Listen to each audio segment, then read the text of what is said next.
Hello and welcome to my Hargreaves Lansdown Stocks and Shares ISA portfolio update for August. In this video we'll be taking a look back at the financial news for July and seeing what impact that had on my portfolio throughout the month. I'm sorry I've been quiet recently. I had a well-earned holiday and it's taken me a bit of time to get over the fatigue from it. I've made two videos at the same time to make it up to you guys though. So how did the markets fare in July? For the first time in a while we saw a pretty positive month. We saw some very strong financial results for the first half of the year from some companies, some of which I hold in my portfolio, so we're looking closer at those shortly. But we also saw a 14% jump in the price of Brent crude, which in turn helped give the biggest boost to the S&P 500 we've seen in a long time. The index finally returning to highs not seen since spring last year. And we saw similar trends, although maybe not so strongly, around global markets. Europe's stocks, the FTSE 250, Hong Kong's Hang Seng. I could go on, but I think you get the picture. Now, I would love to say we are out of the woods and things are looking rosy. I've been waiting out turbulence in the markets and focusing on other ways to boost my money recently, and with markets looking bullish you might think that wait is over. But I'm not jumping in just yet. In the UK we've just seen another base rate rise, which will strain some sectors. Although it's great for savers, it's the opposite for those with debt. If you are a saver though, please check out this recent video I made with the best savings accounts. You may be able to give your savings a real boost. What we've also seen lately is some pretty extreme weather globally. With flooding, high winds, fires, freak hailstorms, you name it, we've probably had it somewhere in the world. On the plus side, at the start of August, we're currently seeing a very mild winter. All this has a big financial impact though, not just on the cost of repairs or cleanup, but also you're less likely to pop down the shop if your leg is on fire or you're simultaneously being pelted with hailstones the size of emu eggs. We've probably all seen The Day After Tomorrow. Sorry if you haven't, but spoiler alert, you didn't see Jake Gyllenhaal pop down the shops for a new telly in the middle of it. This is bad news when a lot of countries are already on the brink of recession and high inflation is already denting economic growth, and something I think it's certainly worth keeping an eye on. We've seen how fragile the global economy is over the last few years, and to me, it's not looking a great deal better.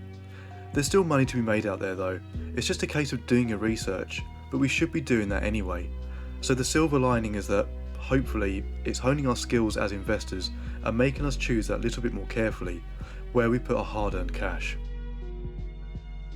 Let's start diving into my portfolio. I'll start with income. Last month saw my best month yet for income. At the start of the year I was aiming for £10 a month, and with a modest £3.28 dividend being paid by Centric on the 20th, I kept that target well in sight, with £72.19 being received so far this financial year, which means that since April I've earned an average of £23.44 each month so far. Not bad for a pretty small portfolio, which is certainly not currently weighted toward income. Last month I was a bit unsure what was happening with the dividend I received from Aviva, as it came in two parts, which together added up to over £10 that should have been reinvested in June, but for some reason wasn't. But that was rectified and reinvested in July, so as long as the dividend for that fund stays at the same rate or increases, then I will easily clear the £10 each time now, and that dividend income should snowball with each payment. Moving on to my portfolio on the whole then. Those factors mentioned at the start of the video have done wonders for my holdings. I think I've also beat my personal best return on an investment, with Rolls-Royce at the start of the month sitting at 83% up. This video is a little delayed, as I think Rolls-Royce's progress needed readdressing, so if you haven't seen it already, then check this video out. In June I asked if now was the time to be selling off Rolls-Royce, and the answer to that was a massive no. I bought them for the long term, but luckily the long-term gains I hoped for have come early. The other star of the month was Centrica. The share price soared after they revealed their half-year profits. You may want to get a tissue ready for this. Last year their profits were 98 million. Same time 1 year later, they're making 969 million. That's nearly a 900% increase. Now this is great for investors. Their insane profits have meant a jump in the share price and a 33% increase on the next interim dividend. But it's somewhat of a kick in the face for those that are still struggling with sky-high energy bills. The S&P 500 finally got out of its slump in July. There were a lot of positive signs coming out of the States that eased a lot of investors' nerves. This S&P 500 fund that I hold is actually one I've been thinking of chopping in.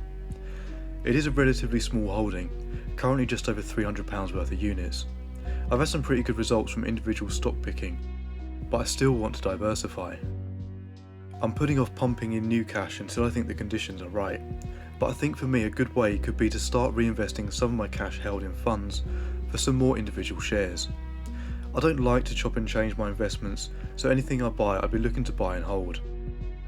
I love penny stocks, so this could well be the route I go down. We'll have to wait and see here. My Eden Tree fund has been going from bad to worse all year.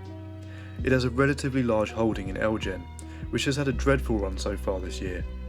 It also has a large holding of bonds, which have just had their earning potential eaten away with the high inflation we've seen this year.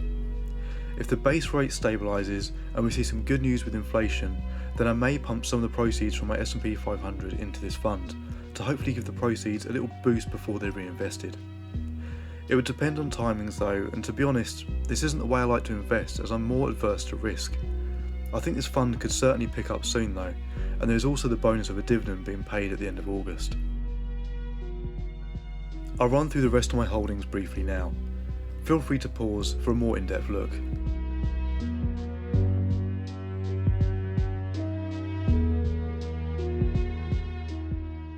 That's it for today though. Don't forget to leave a like and subscribe for future content. Stay safe out there. Peace.